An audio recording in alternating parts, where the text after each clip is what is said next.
근데 10대 미만 그리고 10대의 우울증 환자 수는 지금 최근 5년 동안 계속 늘고 있어. 아, 늘고 있어? 우울증 환자가?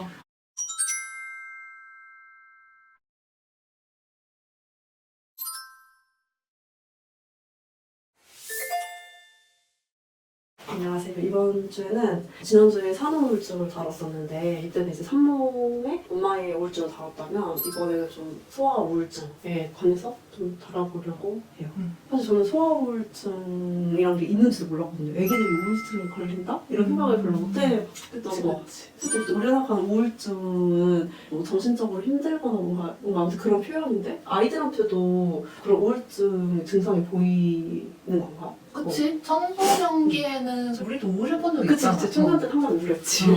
그치. 너는 생각하기에 가장 최초로 어. 우울함을 느꼈던 게 몇 살 때였던 것 같아?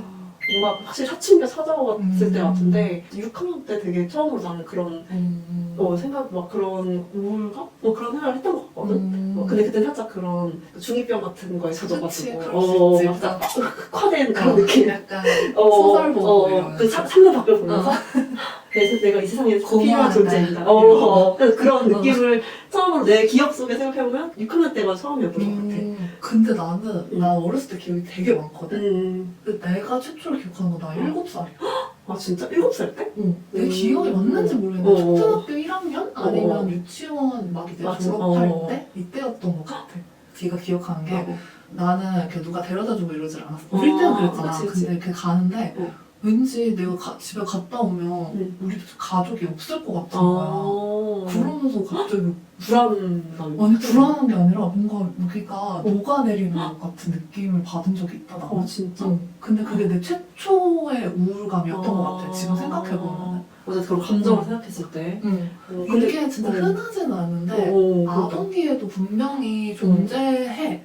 그리고 뭐 실제 내가 느낀 것처럼 그렇게 7살, 뭐 8살 아이들뿐만 아니라 더 놀라운 거는 뉴욕대에서 실시한 연구에 의하면은 24개월 이전에도 우울감을 느낄 수 있다고 하더라고.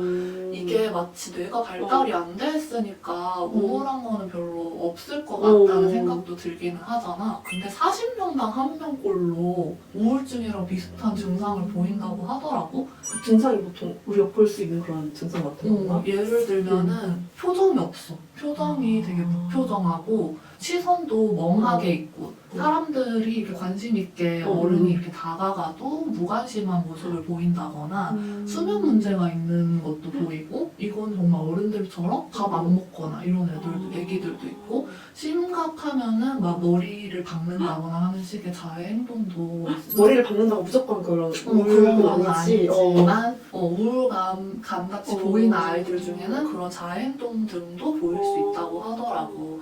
이 시기의 우울증은 뭐 사실 생물학적으로 스트레스에 좀 취약한 특성도 영향을 미치기는 하겠지만 대부분 양육 문제에서 비롯되는 우울감이 많아서 뭐 양육자가 부재한다거나 아니면은 학대를 받았다거나 이런 아이들 중에는 그렇게 우울증이랑 비슷한 증상을 24개월 이전에도 보일 수 있다고 하더라고. 왜냐면 주변에 이제 애기들이 이제 슬슬 돌 지나고 이러면서부터 안 좋은 부정 표현을 그렇게 아까 얘기했던 머리를 박는 표현을 하는 애기들이 은근 있거든. 그래서 근데 그렇다고 무조건 또 우울증은 아니다. 그치.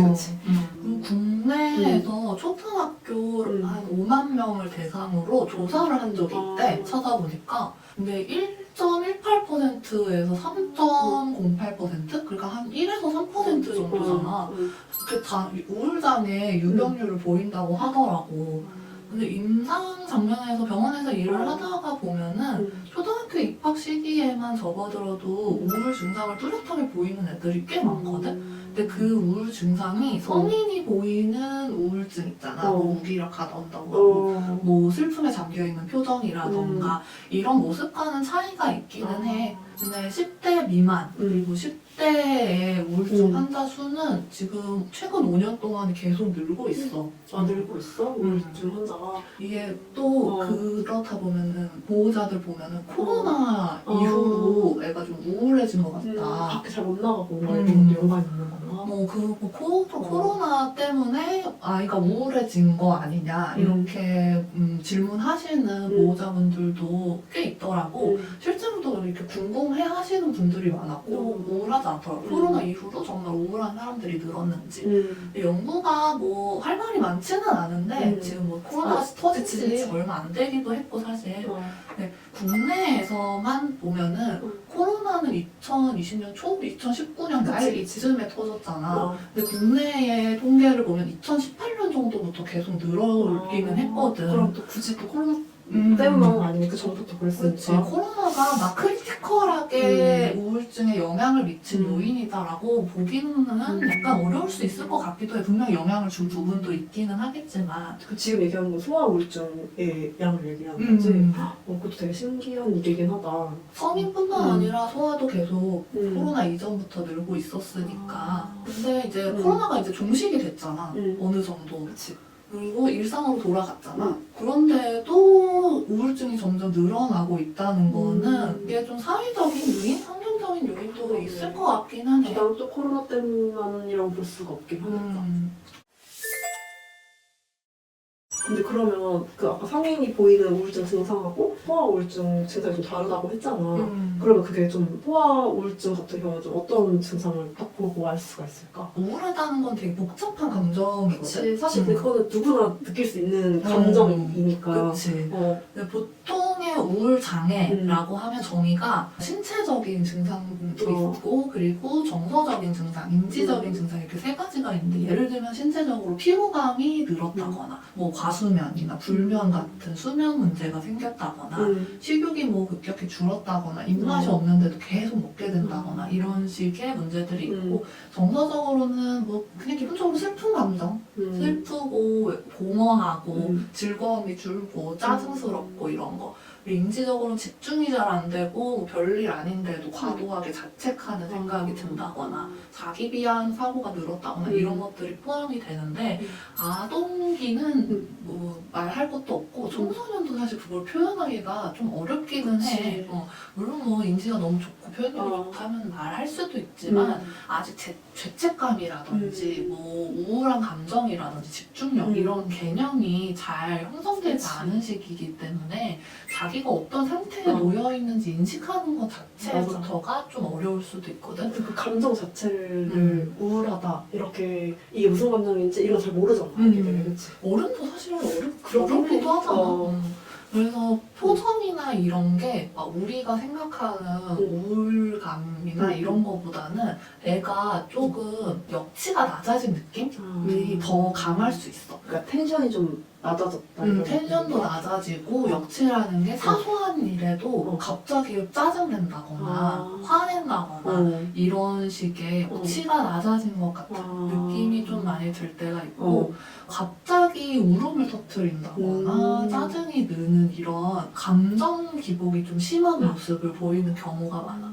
그래서 소아기, 청소년기 우울증을 가면성 우울증이라고 표현하기도 하거든. 분명히 우울한데 우울한 것 같지 않게 가면을 쓰고 있는 것 같은 뭔가 가려져 있는 우울증의 느낌이다라고 해서 가면성 우울증이라고 표현하기도 해. 이렇게 아이들이 좀 갑자기 의욕이 좀 없어 보이고 짜증이 확 조금만이라도 는다거나 뭘 해도 어디 나가서 밥 먹자 뭐 하자 이래도 좀 귀찮아요 안 할래요 이렇게 말하는 애들도 많고 누워서 그냥 핸드폰만 하려고 한다거나 이렇게 좀 의욕이 없어 보이는 애들이 많아.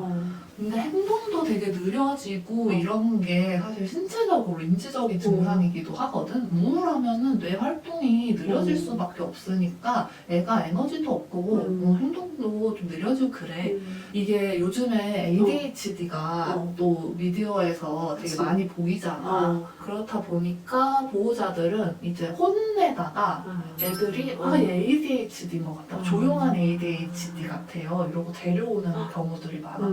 근데 알고 보면 검사를 다 해보면은 그런 게 아니라 실제로는 우울증인 경우도 많고. 검사를 해보지 않는 한 그리고 사실 음. 조용한 ADHD랑 우울증이 있는 아이들은 좀 감별하기가 어렵기도 해. 보호자도 충분히 그렇게 느낄 수는 그치. 있어. 근데 어쨌든 그렇게 해서 검사를 데려오게 된다는 것도 되게 어떻게 보면 또 긍정적일 수도 아이에 있겠다. 대해서 또 새롭게 알아가는 기회니까. 맞아, 맞아. 근데 사실 애들을 생각하면은, 그러니까 아이들도 그런 충격적인 일이나 뭐 이런 일을 겪어서 그런 게 올 수도 있지만, 사실 성인은 뭐 그런 경우가 많잖아. 뭐 외부적인 요인에 의해서 그런 우울증에 걸리는 경우도 많고 이렇게 한데, 사실 아기들은 그런 감정이 확립된 상태가 아닌데, 어떻게 그런 우울증이 걸리는 거지? 우울증이 걸리는 이유는 뭐 성인이랑 비슷한데 생물학적인 요인, 아, 생물학적 요인도 있구나. 유전적인 요인도 있고 그리고 플러스 타고난 그런 요인 외에 심리적인, 사회적인 환경, 외부적인 요인 이 두 가지가 상호작용하면서 영향을 미치기는 하지. 그러니까 부모가 특히 우울 장애가 있으면 아이가 우울 장애에 걸릴 확률이 25%나 되거든.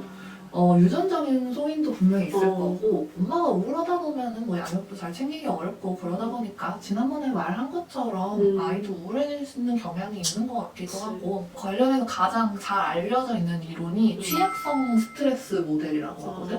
취약성이 이런 기질적인 유전적인 요인이고 스트레스가 정말 그냥 외부에서 받는 스트레스 이 두 개가 같이 결합이 되고 상호작용하면서 우울증이 발생한다고 그래. 좀 쉬울 수 있을지 모르겠어. 예를 들면은 타고난 감수성도 좀 예민한 애들이 있잖아. 그치. 근데 이런 기질의 아이들이 굉장히 주변 환경에 예민하기 때문에 좌절에도 민감하고 스트레스를 받으면은 또래에 비해서 더 많이 좀 과도하게 반응한다거나 우울해진다거나 그럴 수 있겠지. 그게 취약성 스트레스 모델의 예로서 하나 알려지기는 했어. 그리고 기존의 뭐 문헌 같은 거에 따르면은 부모님이 아이를 양육할 때 긍정적인 양육 전략들이 있잖아. 격려를 해준다거나 위로를 해준다거나 이런 거를 좀 덜 사용하고 좀 허쉬한 부모님 있지. 통제하고 좀 아이를 긍정적인 사인보다는 부정적인 사인들 있잖아. 혼낸다거나 뭐 그런 식의 훈육이 많은 집. 그런 경우에는 소아우울에 영향을 줄 수도 있다고 해. 뭐 그거 외에도 부모가 아이가 이미 좀 우울한 것 같아. 근데 그 사인을 그냥 흘려보내는 거야. 별로 알아주지 않고. 부모가 정신과 치료를 받는 거에 대해서 부담스러워하고 주저하는 것부터가 아이 우울증을 심각하게 만들 수 있다는 결과도 있어. 부모의 우울증이나 유전적인 소인도 분명히 영향이 있지만 환경이 중요하고 양육 방식이 중요하다는 거 있지. 이게 어떻게 보면 또 애기들 막 이앓이를 하거나 몸이 컨디션이 안 좋을 때 흔하게 나타날 수 있는 또 어떻게 보면 그런 증상들이기도 해서 또 사춘기라고 생각하고 그냥 맞아. 넘어갈 수도 있기도 해. 그러다 보면 더 심각해지는 경우들도 있고. 그럼 그거를 딱 그 가정에서나 뭐 이렇게 더 주의 깊게 봤을 때 알아차릴 수 있는 신호 같은 게 있을까? 좀 더 민감하게 보면 좋을 것 같은 거는 요즘에 좀 문제인 게 자해하는 애들이 되게 많아. 정말 많이 와 요새. 보통 그 자해는 연령대가 보통 오면 어떻게 돼? 초등학교 4학년? 초등학생인데? 4학년 때부터 꽤 많아. 너무 속상하다. 자해하거나 뭔가 자살하고 싶다는 죽고 싶어요. 뭐 저 이상 살고 싶지 않아요. 이런 말을 한다거나 실제로 자살 시도를 하려고 그런다거나. 정말? 그 초등학생들이? 실제로 꽤 많고 정말 유언처럼 문자를 남기고 옥상에 올라가려서 죽으려고 하는 애들도 꽤 많아. 근데 이런 게 이건 사춘기의 사인으로만 보기에는 심각한 거거든. 그치, 정말 그렇게까지 행동까지 한다는 건 정말 다른 문제. 그건 바로 병원에 데려가셔야 돼요. 진짜. 이거는 바로 병원에 데려가셔야 되고 입원이 필요할 수도 있어. 자해 시도나 자살하고 싶다는 사고, 생각만 있다거나 생각만으로도 자살 시도는 정말 뭐 당연히 위험한 거고. 그리고 아이의 우울감이 얼마나 오랜 시간 지속되고 있는지에 따라서 진단도 다르고 개입도도 좀 다를 수가 있거든. 한 달 이상 지속되고 있다면 병원에 가보는 게 좋아. 뭔가 딱 봤을 때 내가 좀 오래 이런 우울감 느낀 것 같다 이렇게 느끼면 그리고 아이의 행동이 음. 자기 연령에 맞는지도 중요하거든. 이게 그냥 어. 사춘기인지 아니면 정말 우울 장애 사인인지 어. 구분할 수가 있는 건데 사춘기면 당연히 변덕스러운 감정을 그치, 보일 그치. 수가 있어. 어. 근데 변덕스러운 감정의 빈도라든지 강도가 너무 강렬해서 주변 사람들이 좀 이상하다고 느낄 정도로 강렬하다거나 아니면 위험하다고 느낄 정도로의 뭔가가 있다거나 공황같이 갑자기 숨이 안 쉬어진다고 얘기하거나 뭐 그런 식으로 감정이 변덕스러운 거는 병원에 가봐야 될 것 같아. 좀 더 많이 이렇게 극단적이 음. 되는구나. 보통 변화폭이 이 정도라고 하면은 좀 이제 나 느끼기에 더 큰 또 크고 지속 기간도 길고 빈도도 많고 뭐 시도 때도 없이 싸운다거나 엄마랑 그런 애들이 되게 좀 막혔는데 아무튼 근데 그런 포기의 문제긴 하지. 잠깐씩은 그럴 수 있지. 그치. 그리고 아이들은 그때 자의식이 좀 생기면서 자기 중심성도 좀 강해지기도 하고 다른 사람 시선을 막 의식할 때거든. 중학생들한테 막 뭐 화장하고 이 정도는 뭐 당연히 일어날 수 있는 일인데 이런 사람들 시선을 너무 신경 쓰면서 밖에 안 나가려고 한다거나 그 눈치 보는 걸 살짝 좀 비슷한 거구나. 위축되고 거의 뭐 공포스럽다고 생각할 정도로 외출을 안 하려고 꾸미고 한다거나 막 이런 문제까지가 아니라 정말 그런 시선을 두려워하는 정도까지. 정말 다이어트에 너무 몰두해. 그래서 뭐 폭식이나 구토 이런 게 있다거나 완벽주의 성향이 너무 강해서 그 기준이 비현실적이야. 뭔가 능력치가 있는데 그거보다 너무 과도하게 목표를 설정해가지고 너무 좌절을 자주 한다거나 이런 거 있잖아. 위생을 별로 신경을 안 쓴다거나 아니면 너무 자주 씻는다거나 이런 거는 문제가 되는 거니까 병원에 가보면 좋을 것 같고 뭐 그 밖에도 부모뿐만 아니라 바깥에서의 선생님이나 학원 교사와의 관계에서도 언쟁 하면서 마찰이 너무 자주 있는다거나 아니면 등교를 안 하려고 한다거나 이게 좀 청소년기에서 볼 수 있는 그런 행동으로 볼 수 있겠다. 이런 행동은 위험하다고 볼 수 있지.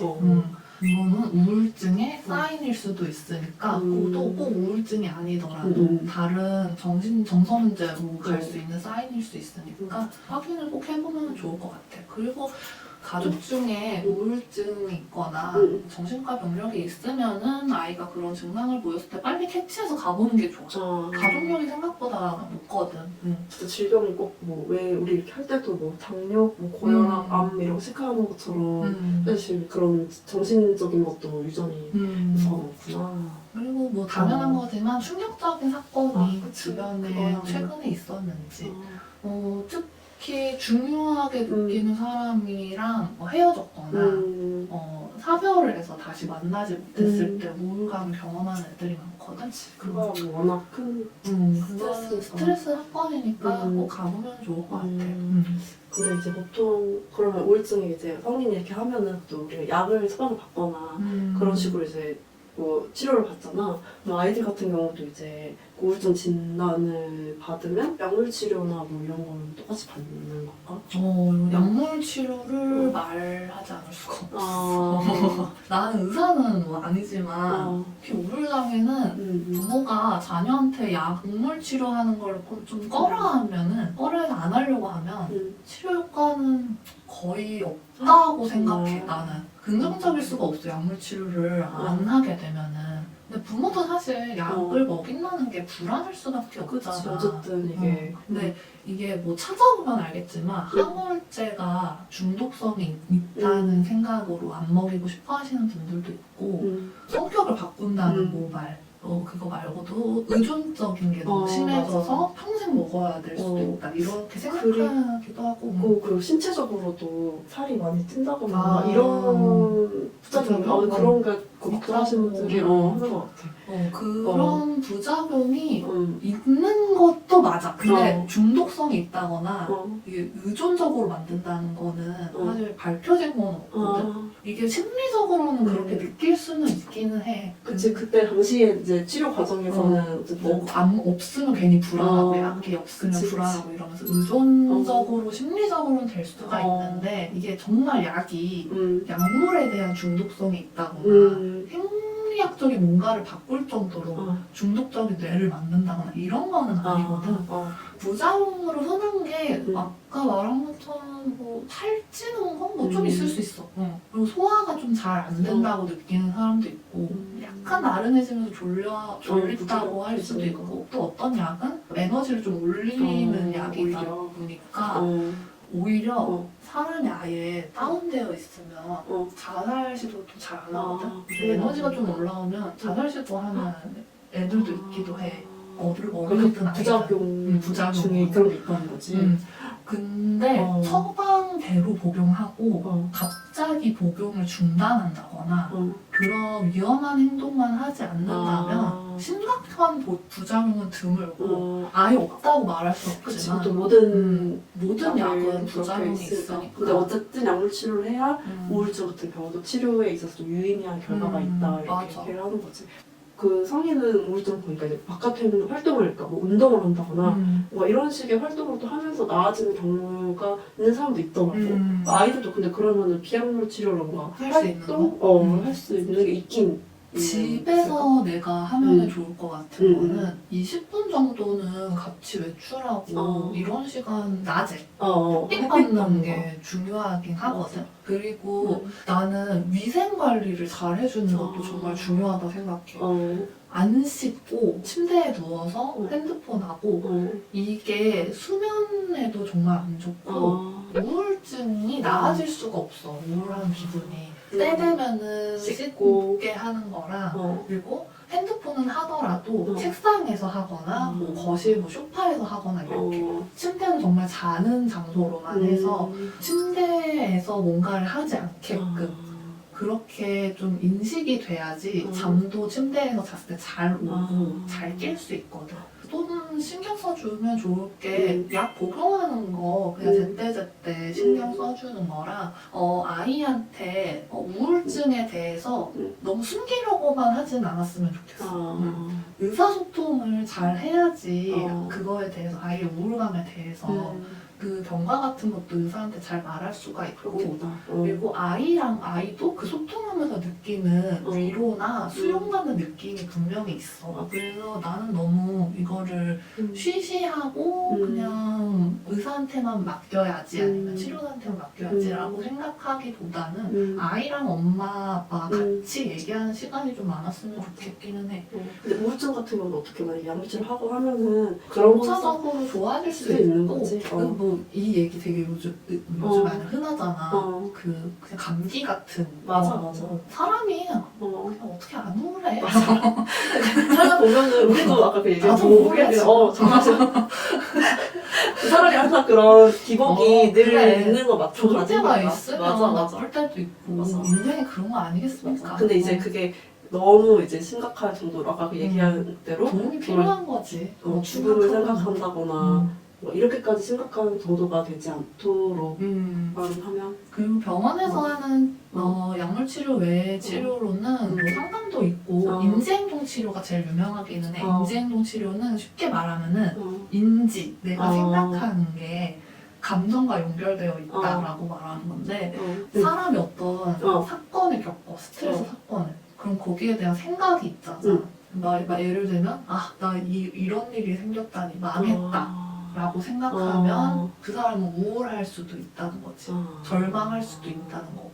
이렇게 생각이 감정을 만든다. 생각이 감정에 영향을 준다라고 해서 그 가운데 생각을 수정을 하면은 감정도 나아질 수 있다고 얘기하는 게 인지행동 치료의 핵심 이론이기는.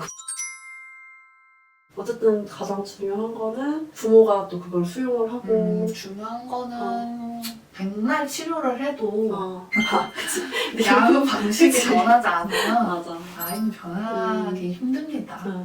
양육 방식에 대해서 스스로 점검해보는 시간. 그리고 아이랑 얘기 많이 해주는 거.